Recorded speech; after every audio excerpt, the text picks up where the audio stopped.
Welcome to A Journey to Whole Woman Health, the podcast where science, mental health, and faith come together to educate, empower, and encourage women in every season of life.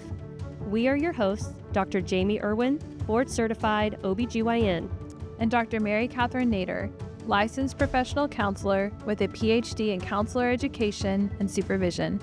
Jamie and I have been friends for over 30 years.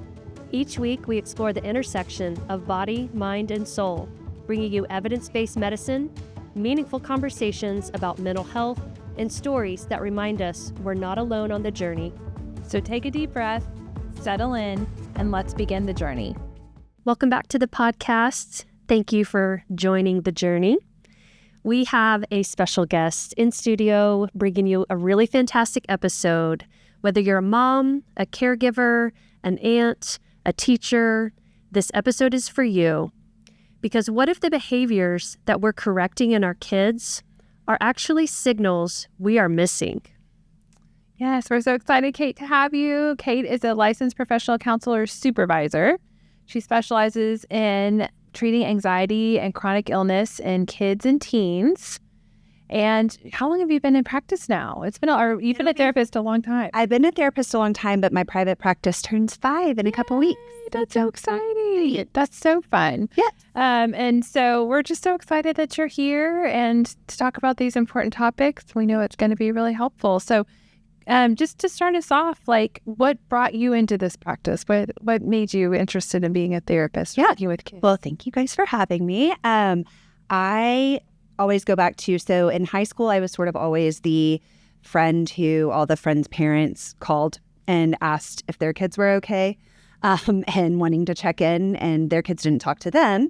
And so they would call me and ask how they were doing. And then when we were sophomores in high school, one of our best friends had been struggling with eating disorders, and we thought she was doing great. And then just out of the blue, one morning, she had complete organ failure, and she passed away from complications from her eating disorders. Oh my gosh. And so at that time, I was like, okay, I'm going to help girls in this situation and save the world from eating disorders. And then when I got into it, eating disorders are very complicated, as you know, and yes, really have a multi-dimensional approach as far as needing a big care team. And it was just something that I couldn't really do as much on my own.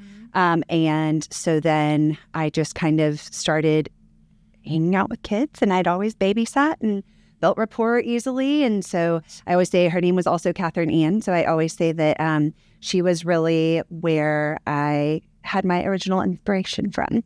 Then I worked at Cook Children's for 11 years and then went into private practice in May of 2021. Yeah. Yay. Fabulous. So you sit with kids and with parents day in and day out.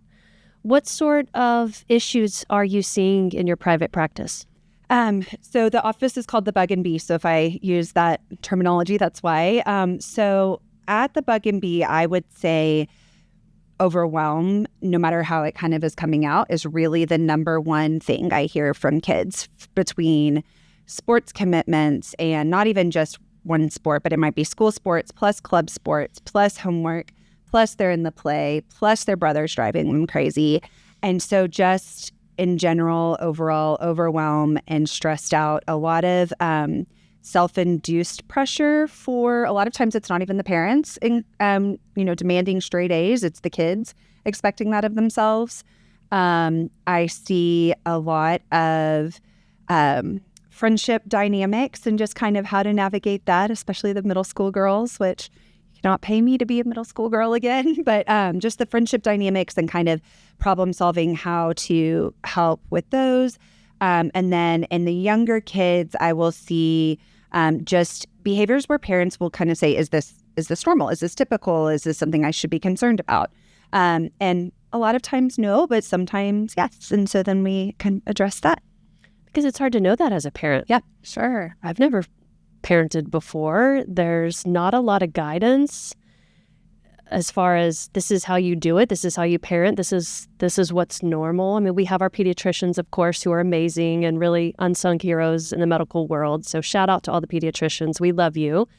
And, they're doing the best they can, but they have a lot of pressures on them and tons of kids coming in and just fighting battles of bureaucracy and culture. And, I'm not even going to get started on kind of vaccines. So that's a whole nother topic for another day. But pediatricians have a lot going on. So we're so thankful to have therapists like you, Kate, who specializes in children, teenagers, and adolescents. Thank you. Yeah. And I have a really good relationship with a lot of the local pediatricians. And so a lot of times they might just call and say, hey, I think this is a good fit for you, but I'm also very much a no wrong door kind of person. And so if a family calls or a pediatrician calls and it's not the right fit, then I want them to be connected with whether it is an occupational therapist or another therapist or a therapist who specializes in maternal practices. And so, I think that as long as I can be a resource to people, which is really how my Instagram page started, was just, this is hard for even those of us who are supposed to know what we're doing. Nice. And so I wanted other parents to know that it's hard for us and we can all do hard things together. So here's some lessons that I've learned along the way being a parent or a therapist, and hopefully could be helpful for them too. Mm-hmm. We're going to get into all that. Mm-hmm. Yeah. What do we want to start with? The lessons maybe? Like, what are some of the top lessons that you feel like parents need to hear? Yeah. What are parents getting wrong? Oh, man. I wouldn't even say getting wrong. I would just, and that's maybe the therapist in me, I would more say, let's maybe just tweak this a little bit. So one really, really big thing that I use is I say connect before redirect.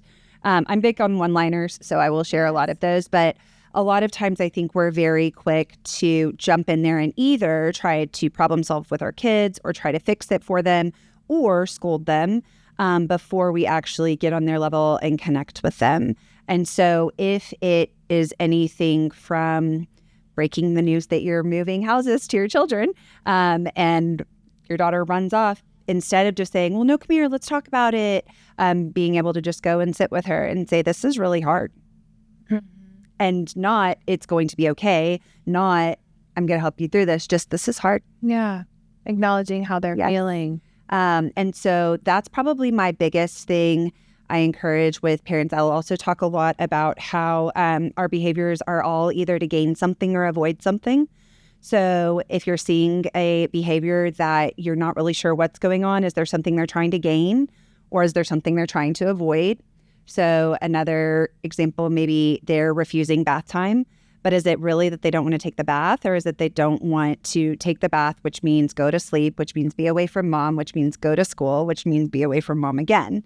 And so a lot of times if you can approach it from that point of view, you can have a little bit more empathy for what's going on too. Wow. I'm having a moment there. Okay. Because I think that applies to adults, right? It doesn't stop when you're a child. So all behaviors show us that they're trying to gain something or they're trying to avoid something, and that can apply in our lives too. Yeah. I mean, in every behavior. I mean, we come and do a podcast to gain, maybe to avoid work, no, to gain just the community and the support system in our community. So that's great. I also really much have the philosophy from collaborative problem solving that kids do well if they can. Yeah. And so if they're not choosing to throw a tantrum on the plane, there's something going on, and instead of what's wrong with you, what's happened to you. Right. So what has happened, whether it is you didn't get another bag of pretzels or your ears are popping and you don't know how to describe that, whatever it is, there's something happening that you don't know how to explain. And so if you could explain it, if you had the tools to explain it or to cope with it, you would. No kid wakes up and says, I want to scream and cry on a 2-hour flight all day. Yeah. Well, okay, that was my story, y'all. Coming back from spring break, quite a long flight, a bit of an overnight flight situation. Sweet, precious family. It was a mom and a dad, probably like a 3 or 4-year-old little girl, and then maybe a 2-year-old little boy right in front of me.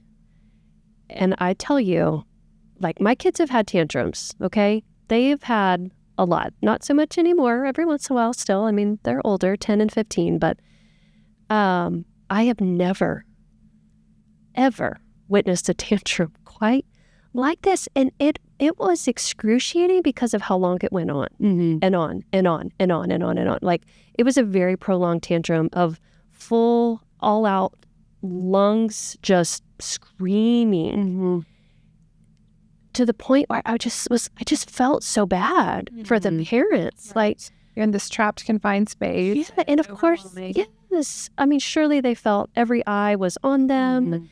People are tired. People are judging people. And I just felt so bad. And then the 3-year-old little toddler girl, she started crying too because she was upset. It was just upsetting for everyone, I'm sure. Right. And just awful. And what the kid was screaming is, I want it.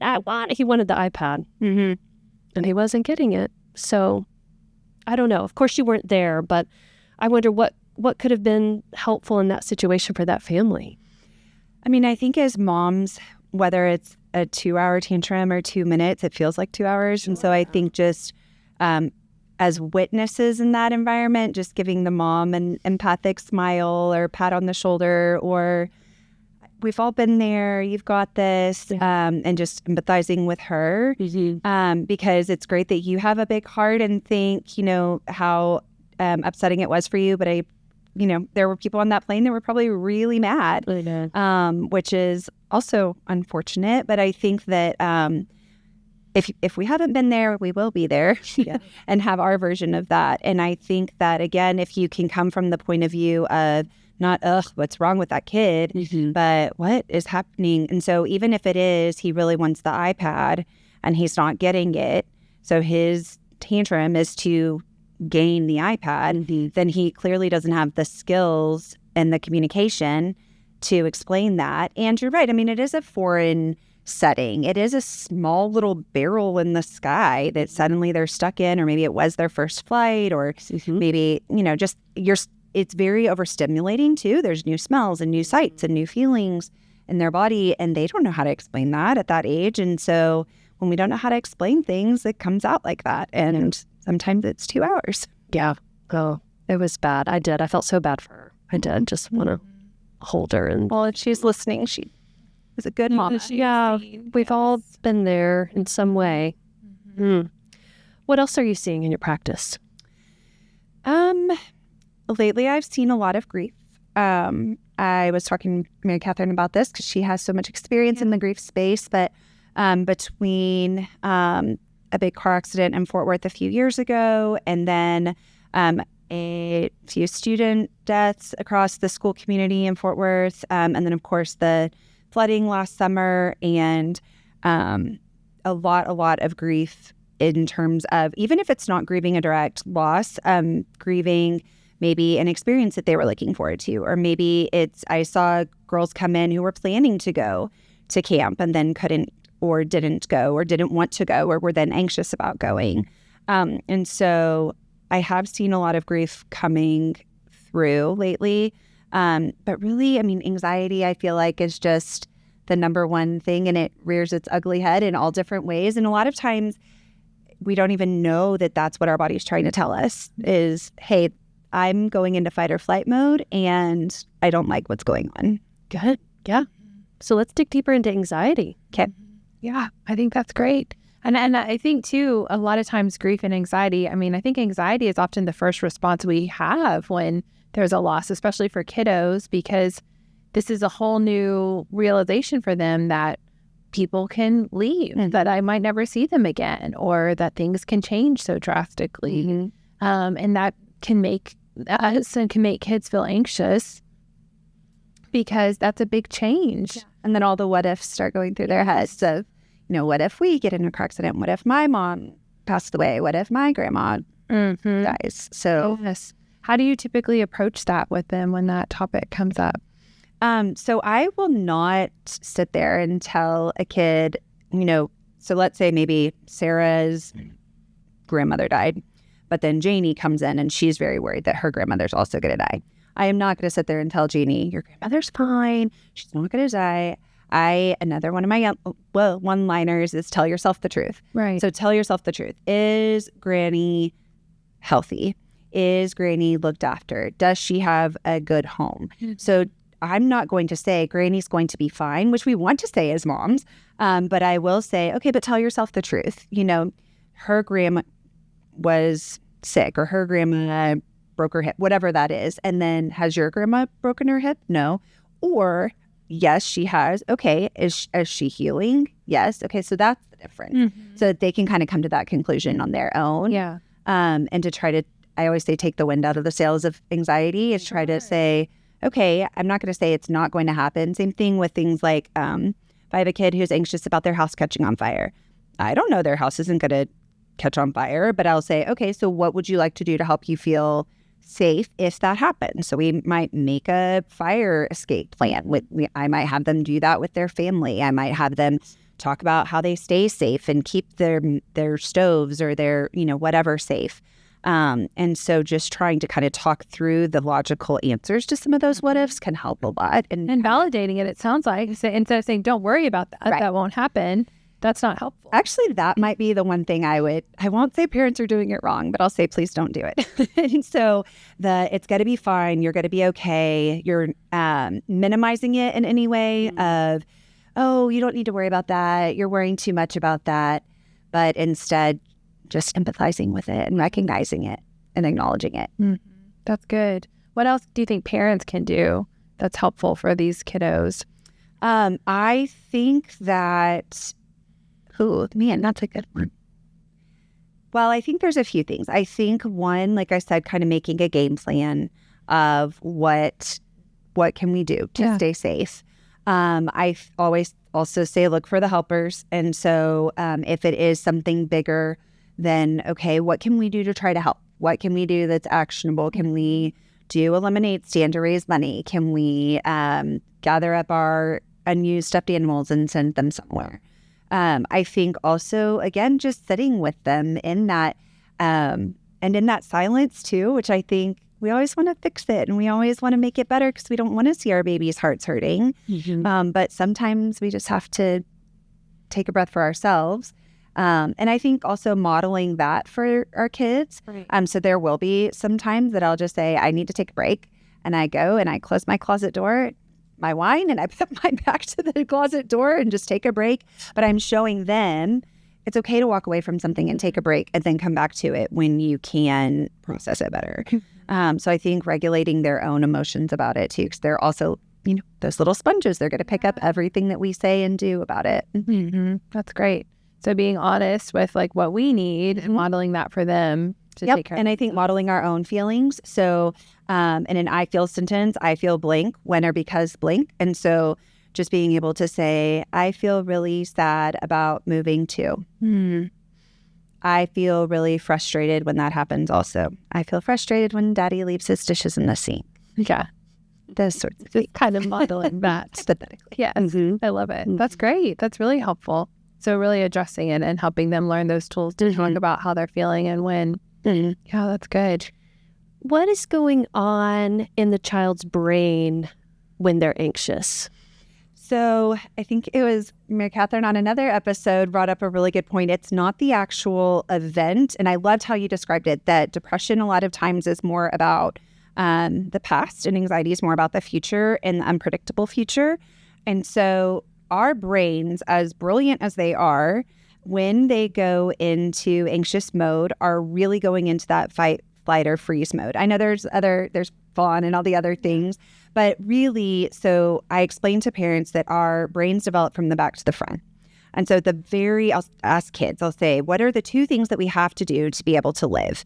And they say all sorts of things, but really it's breathe and our heartbeat.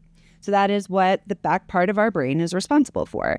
And then as our brain develops, it develops back to front. And the very front part of our brain is our decision-making part of our brain. But it's not fully developed until we're about 25 years old. Now, you cannot say, oh, Mom, I did that because I don't have a prefrontal cortex.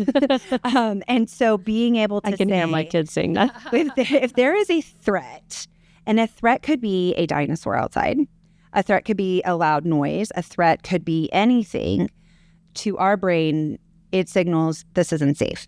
And so our brain goes into fight or flight mode. So if we were sitting in here and heard a big bang outside, we would immediately think, what was that? Because as brilliant as our brains are, they don't know, was that a dinosaur, or was that a book falling off a shelf? And so when we go into fight, flight, or freeze mode, our body says, okay, you have three choices here. You can either run away from whatever that noise was, you can hide from it and hope it doesn't find you, or you can get ready to fight for it or fight against it.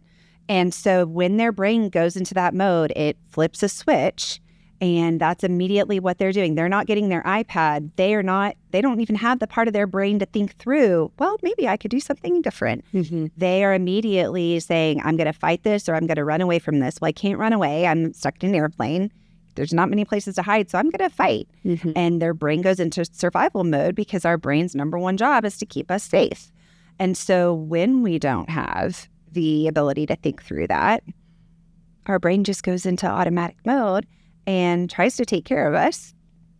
But that's when the anxiety is rocking and rolling through our whole body and through all of the different ways we feel anxiety in our body too. Wow. So it's the same process in the brain. And if you're 2 and not getting your iPad, you're going to have a tantrum. But if you're a teenager, how does that show up then? If they don't get their iPad, they probably will still have a tantrum. If you're a teenager, a lot of times it's more the spiraling. And really, even using that same example, it might be, I have the worst parents ever. It might be everybody else's parents let them have an iPad. Everybody else gets to play that game. I'm never going to get to do it. And they think in these very extreme spirals of... And that's their fight? Yes. Uh-huh. And that is I'm going to fight up against that, because suddenly they go from not getting the iPad to my parents aren't going to ever let me out of the house again.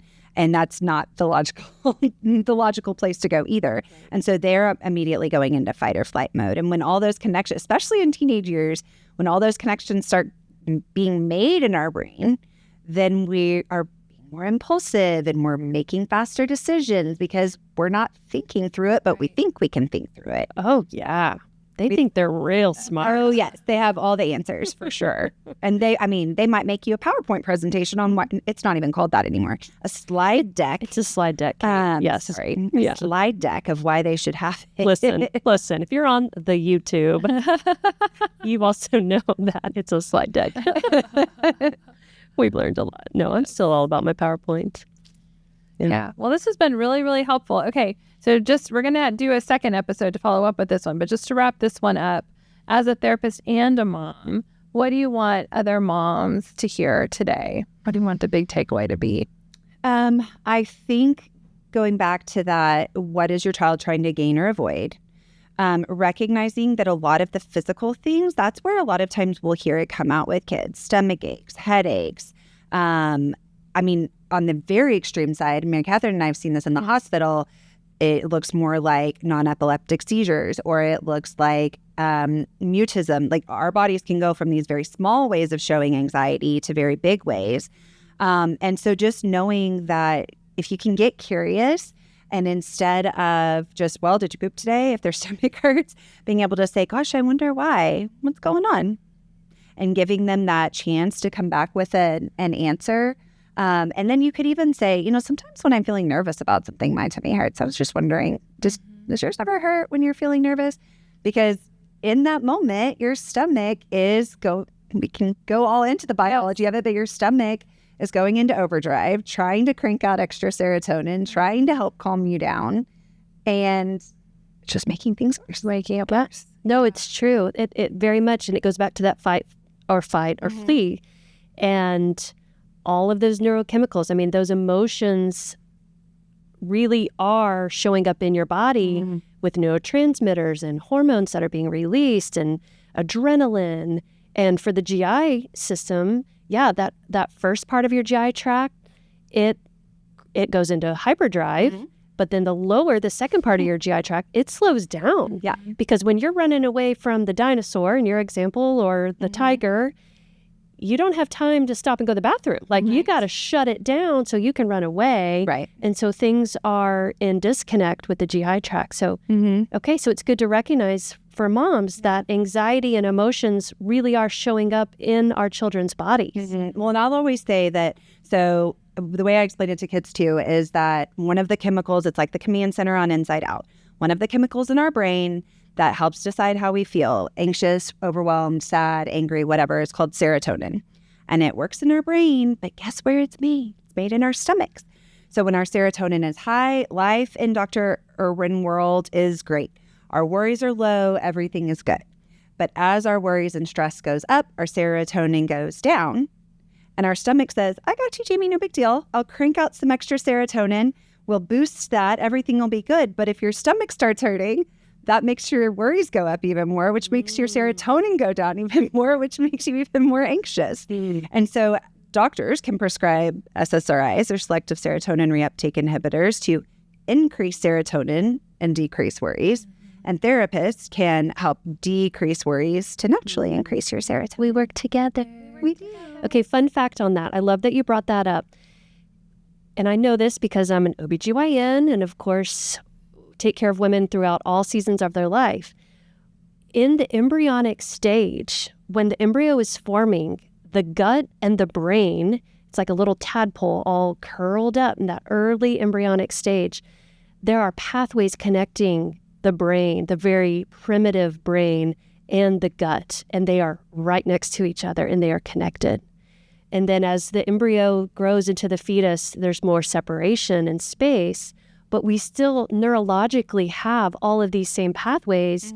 There is a mind-gut connection. And so nutrition and feeding, and we're not going to get into all that, but feeding our children healthy foods to keep their gut healthy is so important because we have serotonin that's made in the gut. Our immune system is primarily in our gut, but there is definite evidence of this mind-gut connection, and it starts when we're literally embryos in the womb. So you're exactly right on that. That's beautiful.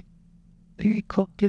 Well, thank you for coming and sharing today. And I'm excited to get to do a part 2. So we'll have more next week on this, but we appreciate you being here. Of course. Thank you, guys. Kate Jennings, it's been a delight to have you. Please stop right now and send this to a caregiver, a mom, an aunt, a grandmother, anybody who takes care of kids, who has children in their lives, toddlers, all the way to those teenagers. Please send it to them now. Thanks for joining us. Thank you for joining us on a journey to whole woman health. If this episode encouraged you, share it with a friend, leave a review, or subscribe so you don't miss future conversations. Remember, your questions matter, your health matters, and wholeness is a journey. Until next time. Now for the legal language. The information shared in this podcast is for educational purposes only and is not intended as medical or mental health advice. Listening to this podcast does not establish a doctor-patient or therapist-client relationship. Always consult your own qualified healthcare provider regarding any medical concerns.